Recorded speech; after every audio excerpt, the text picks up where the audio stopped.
On t'écoute. D'abord, je ne parlerai pas du tout de projection et je ne parlerai pas de toute la littérature française contemporaine. Je vais me contenter de parler d'un auteur qui s'appelle Jean-Charles Macérat et que vous voyez sur son vélo ici, sous le nom, en fait, de Jean de la Ciotat. En fait, c'est un pseudonyme qu'il a emprunté. Je vais vous expliquer tout à l'heure sa démarche, mais bon, Jean-Charles Macérat, après 20 ans d'inactivité physique, s'est remis au sport. Bref, je vais vous en parler tout à l'heure. Et je parle de Jean-Charles Macérat, mais tout particulièrement d'un texte critique qu'il a écrit. Donc, Jean-Charles Macérat, écrivain, performeur et vidéaste, remarque dans l'introduction d'un ouvrage collectif publié en 2010, intitulé « It's too late to say littérature », aujourd'hui recherche forme désespérément, que contrairement, et je le cite, que contrairement à d'autres formes, d'autres champs de production artistique, la production littéraire, celle qui vise ce qui se désigne comme littérature, semble de moins en moins consciente non seulement de son histoire récente, mais également de son historicité, des rapports de nécessité qui existent entre l'aujourd'hui et les modes d'appréhension, de représentation de celui-ci. Selon Macérat, l'absence d'intérêt que la littérature porte envers ses propres conditions d'énonciation, ainsi qu'envers les divers bouleversements qui ont caractérisé l'expérience esthétique, donc Macérat parle de Mallarmé, disons, jusqu'aux années 70, donc c'est un grand pan de la littérature. Donc, les divers bouleversements caractérisés l'expérience esthétique se conçoit comme une volonté de ne pas savoir, comme une manière de tourner le dos au monde, puis de fuir et de se réfugier dans la littérature. Ce flottement de la littérature au-dessus des forces, des résistances, des situations qui en permettent l'émergence, Macérat l'observe notamment chez Céline, qui, après avoir constaté que le roman n'avait plus rien à dire, a plaidé pour un investissement de l'émotion et un travail sur le style. D'un autre côté, Macérat associe cette volonté de ne pas savoir à ce qu'on peut appeler une ontologie d'inspiration négative, qui a été particulièrement présente dans le paysage de la littérature française de l'après-guerre jusqu'aux années 80, et qui peut s'appliquer à des écrivains aussi divers et pour des raisons diverses à Bataille, Barthes ou encore Beckett. Caractérisé par une réflexion sur la crise de la représentation, ce type de démarche, donc l'ontologie négative, qui est conçue chez le poète Claude Royer-Journoux comme un métier d'ignorance, met de l'avant une vision apophatique, parfois tragique, parfois jubilatoire de la littérature. Elle procède d'un rapport contradictoire envers le sens et le réel, selon lequel un désir pulsionnel de saisie est freiné par le refus d'engendrer tout type de simulacre. Compte tenu de l'interdit de définir le réel, le langage se voit isolé du monde, devenant l'objet même de l'écriture, notamment soit à travers ce qu'on a appelé le travail du texte, ou soit par l'exhibition de l'expression de l'incapacité à saisir le monde. Quant à ce dernier cas, Olivier Cadieux nous invite dans son Histoire de la littérature récente qu'il a publié tout dernièrement, il nous invite donc à éviter le coup de « c'est parce qu'on n'y arrive pas que justement on y arrive ». Des générations de penseurs ont utilisé ce stratagème, dit-il, pour transformer leur ignorance en pouvoir. Il nous incite par le fait même à ne pas parler de nos tourments au risque de se retrouver à se réfugier dans la littérature et de se protéger derrière des idées vagues et générales. Cet enfermement dans le langage consiste pour Macérat en une crispation contre tout ce qui ne relève pas du champ que cet enfermement dans le langage lui-même a aveuglément construit. Réduit donc à sa plus modeste dimension, le champ en fait a été réduit à sa plus modeste dimension et voulu comme définitif. Ce repli sur le langage a, à un moment donné de l'histoire, pourtant, et paradoxalement, c'est ce que Macérat soulève, participé aux déplacements radicaux de ces conditions d'énonciation jusqu'à ouvrir des possibles constitutifs du modernisme. Macérat explique par ailleurs que cette phobie du sens et ce retrait du monde corrélatif à une soustraction à l'histoire ne peut que mener à transformer une tendance à expérimenter sur les ressources inhérentes à un espace temporel en une idéologie.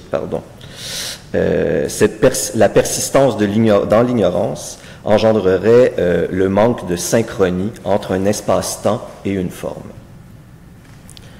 Si ce que soulève Macera à propos de la difficulté qu'éprouve la littérature à se vivifier semble tout à fait admissible, la raison qu'il avance peut en contrepartie nous laisser perplexes. En effet, on pourrait plutôt penser que si le milieu littéraire tend à s'enliser dans ses valeurs refuges, c'est davantage parce qu'il est trop attaché à l'histoire que parce qu'il en est sorti.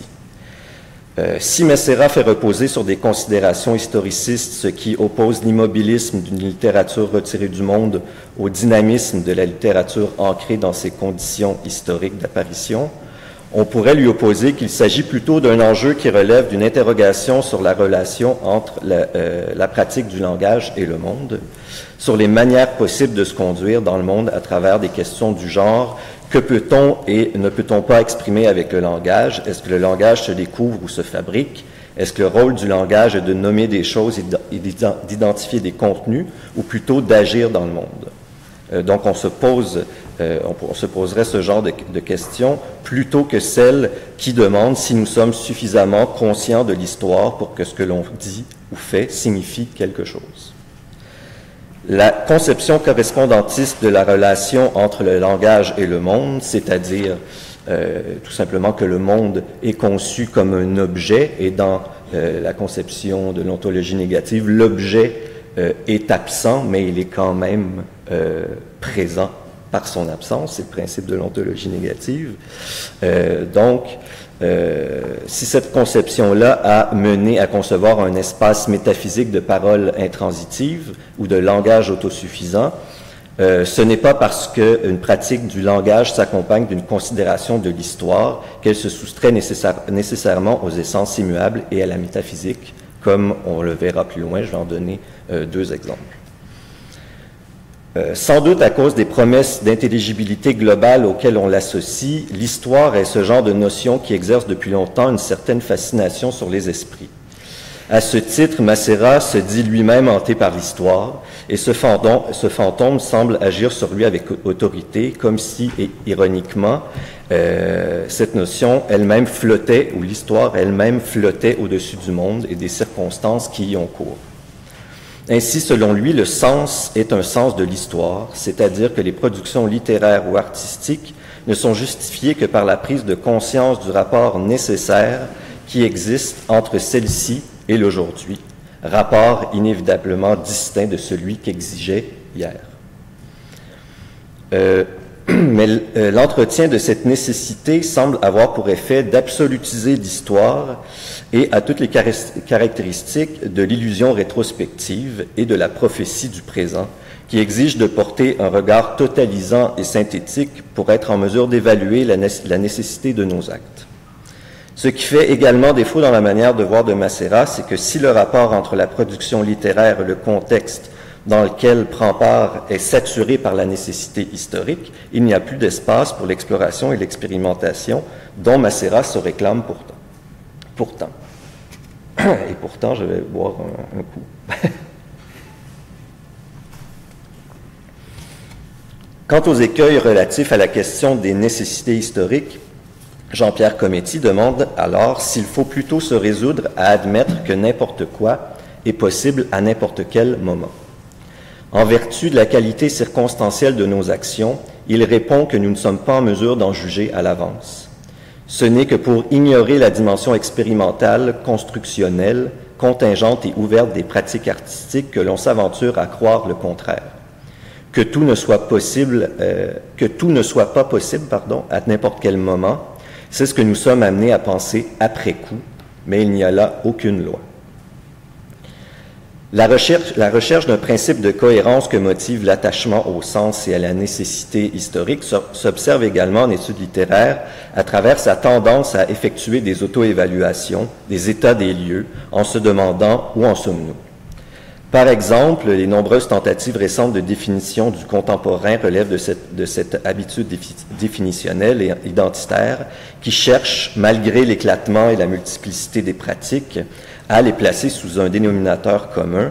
Et on notera par ailleurs dans ce genre d'opération sur la littérature contemporaine un très grand parti pris pour les formes narratives, ce qu'on peut appeler le retour du récit. Et exclut quand même une production assez importante qu'on pourrait qualifier d'expérimentale. Donc, gourmande, la littérature s'approprie même les initiatives qui remettent profondément en question son mode de fonctionnement, en affirmant qu'après tout, c'est de la littérature. Elle développe ainsi une fascination pour sa propre crise et paradoxalement pour sa prétendue disparition, sujet qui alimente ses débats internes. L'autonomie du champ devient ainsi une autophagie. Pour le dire comme Richard Shusterman, on pourrait appeler les théories qui résultent de ce rapport aux propositions littéraires ou artistiques des théories emballage. Comme les meilleurs emballages alimentaires, dit-il, ces théories de l'art présentent leur objet en transparence, le contiennent et le conservent.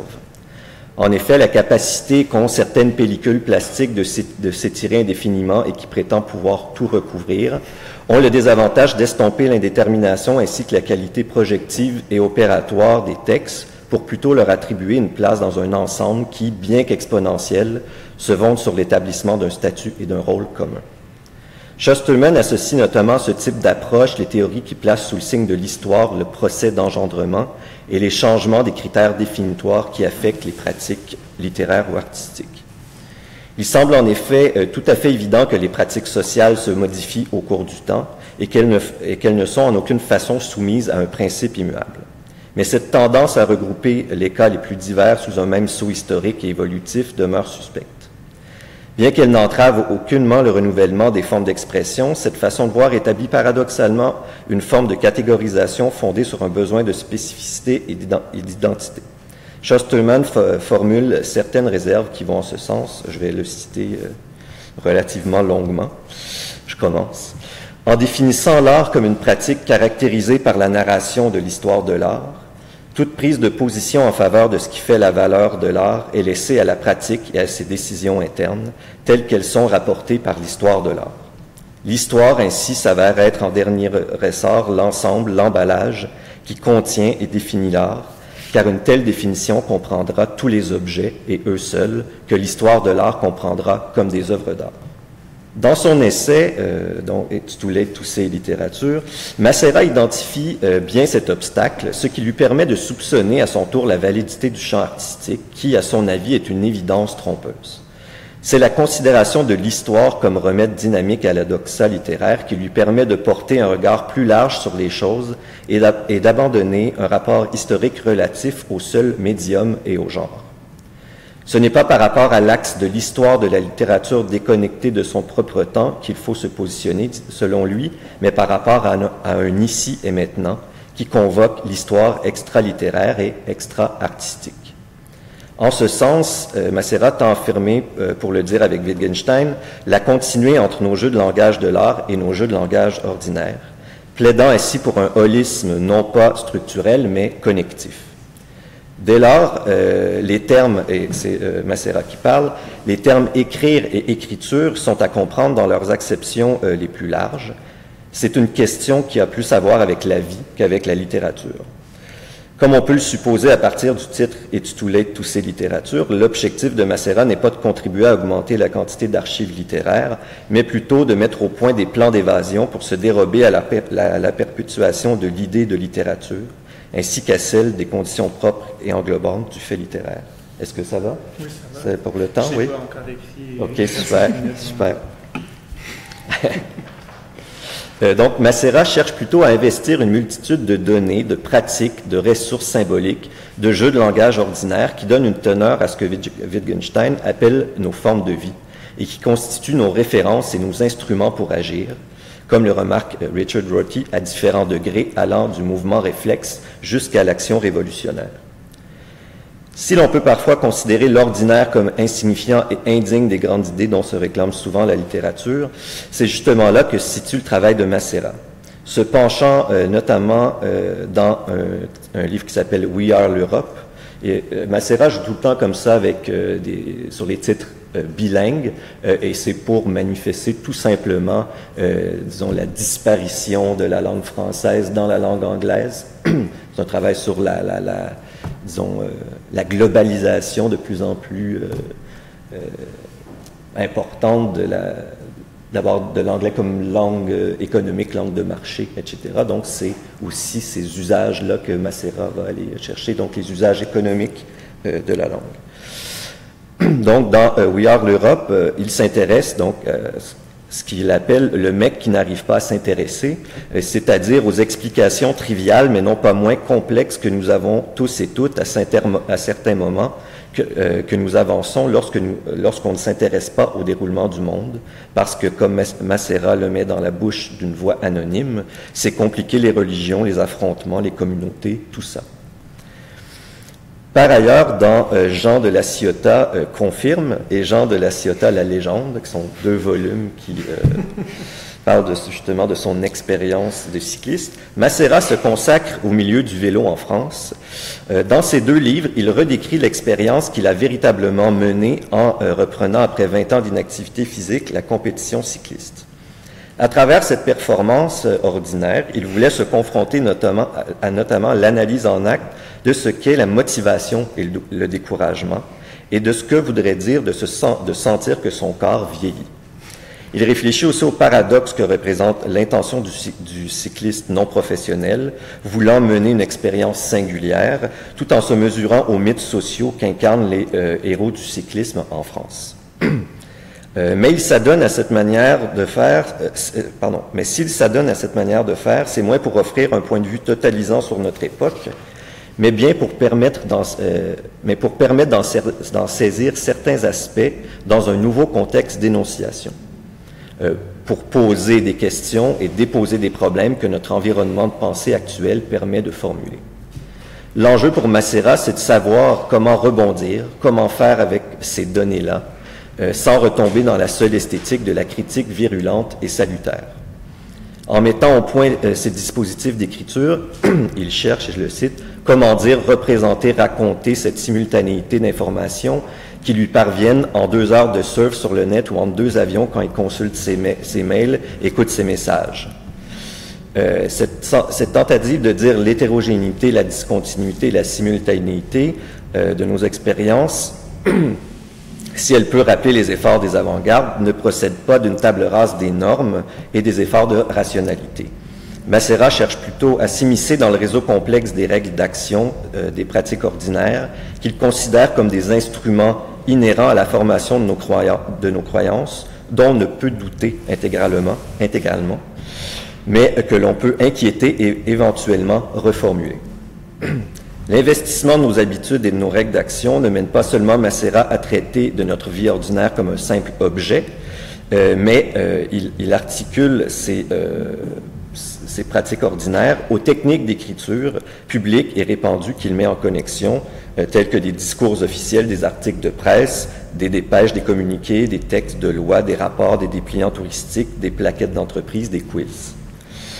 Pour qu'une forme puisse opérer sur l'objet, dit-il, il faut qu'elle parle dans la langue de ce même objet et non dans une langue autre qui s'originerait dans un ailleurs. Cette condition technique qui rend possible des modes d'expression potentialise des actions directes au sein du monde afin de le modéliser. Elle devient solidaire d'une attitude expérimentale qui, selon John Dewey, n'implique plus une posture passive, mais au contraire une mise à l'épreuve active et réflexive de la réalité et de nos connaissances, toujours provisoires. S'opposant donc à l'hypothèse d'un monde tout fait, l'expérimentation comme redistribution des ressources symboliques à travers la maîtrise de techniques et d'usages est une capacité à agir devant des situations problématiques où la précarité relative à la signification est vive. Elle motive des conduites dont les protocoles se définissent non pas avant et indépendamment des opérations, mais au fur et à mesure que celles-ci provoquent des résultats.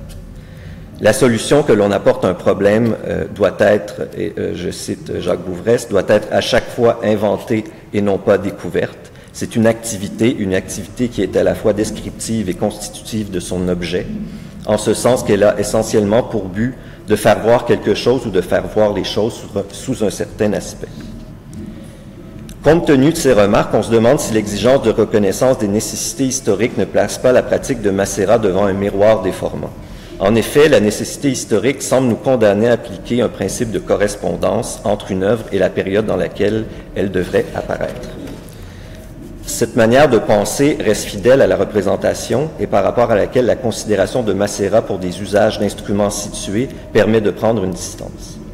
En effet, lorsqu'il oppose la forme outil et la forme prétexte dans son texte, il permet d'envisager le contexte comme quelque chose qui se constitue plutôt que comme l'antécédent à une mise en forme, comme un contenant auquel une forme doit correspondre. Ainsi, comme le précise Cometti à propos de John Dewey, la conscience des acteurs dans les actions qu'ils entreprennent doivent être pensées et analysées dans la complexité des modes d'action, de réaction et d'interaction identifiables dans des situations et non pas comme des actualisations ou des instantiations de structures préalables. En somme, comment s'ancrer dans nos pratiques sans la béquille qu'est l'histoire?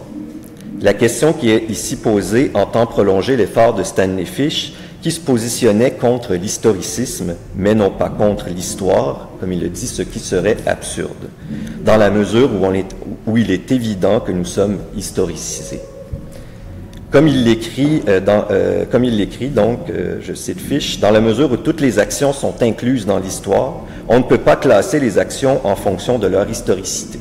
Autrement dit, si tout est historique, on peut préférer des méthodes ou des approches parce qu'elles sont plus historiques que leurs concurrentes. Un autre enjeu de cette réflexion serait d'arrimer diverses initiatives d'écriture contemporaine à la sociologie pratique d'inspiration pragmatiste et ethno-méthodologique au sein de laquelle un auteur comme Albert Augian suppose que, je le cite, contextualiser une forme d'action en commun n'est pas l'historiciser, mais permet de décrire et de cerner nos divers modes d'action et de pensée afin de pouvoir les redéployer dans différents contextes. Si cette approche peut nous permettre de prendre du recul vis-à-vis des fondements, elle peut également favoriser le développement d'un rapport plus modeste et plus inventif à nos façons d'établir nos critères et nos valeurs. En ce sens, nos expériences n'ont peut-être pas d'autres conditions d'existence que les efforts contingents que l'on est prêt à déployer pour faire de notre vie ce qu'elle est et ce qu'elle peut devenir. Voilà. Je vous laisse tranquille.